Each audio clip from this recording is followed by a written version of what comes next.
who made billions out of creating super clunky corporate software. What you didn't realize is that Bill Gates doesn't think of himself that way. Bill Gates doesn't think of himself as some guy who got super rich making bad software. Bill Gates thinks of himself as God, in control of the solar system.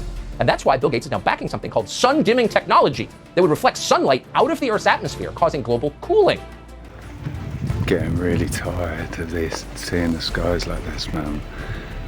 Right.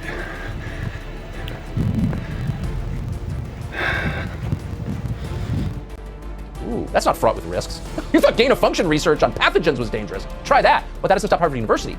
Its scientists are testing that technology by spewing calcium carbonate dust into the atmosphere. Bill Gates is backing the first high-altitude experiment of one radical climate change solution, creating a massive chemical cloud that could cool the Earth. It's called solar geoengineering, and it's highly controversial.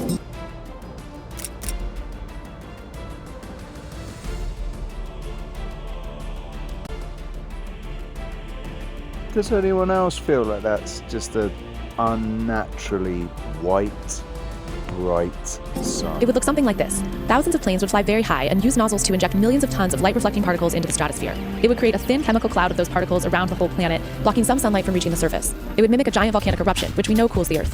Now, just to restate, Bill Gates is not God.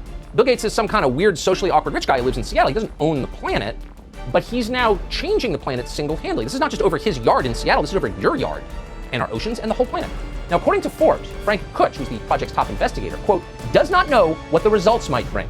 We'll just experiment with the globe and find out what happens. It's cool that he's a billionaire. Michael Schellenberger is the author of Apocalypse Never, Why Environmental Alarmism Hurts Us All, which it does. Our rivers and oceans get dirtier and no one knows it. Michael, it's great to see you tonight. Thanks for having me, Tucker. It's a little alarming to think that someone as myopic and out of touch and totally ideological and weird as Bill Gates thinks he's in charge of the planet. What should we be worried about here?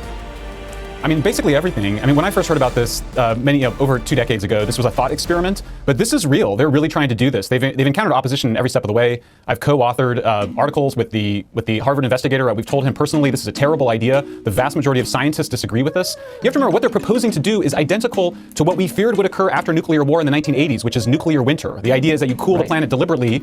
The effects on crops are completely unknown. They call this an experiment, but they know that there is no way to figure out what the large-scale planetary effects of this kind of thing would be. It's grossly irresponsible. They know for a fact that they will never get international agreement on this. So they're basically trying to socialize the idea, normalize the idea, make us comfortable with an idea that should make us extremely uncomfortable. Yeah, the guy who cuts his hair with garden shears is now trying to control the solar system. The funny thing is, anyone who notices this, that maybe Bill Gates has outsized control over our lives, is immediately denounced by Snopes or one of these fraudulent fact-checking sites as a conspiracy nut. Do you think you're a conspiracy nut to have concerns about Bill Gates' hubris and ambitions?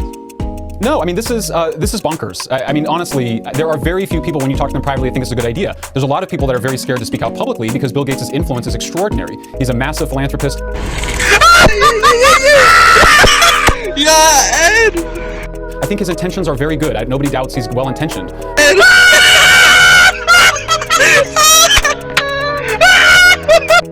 But good intentions can lead to some very bad things. The amount of hubris and arrogance involved here. We're talking about millions of farmers around the world who will be affected by this. How will they be consulted? What is the idea for how this is going to be governed? There is no plan for governance. There is no way to get agreement on this internationally. They know this.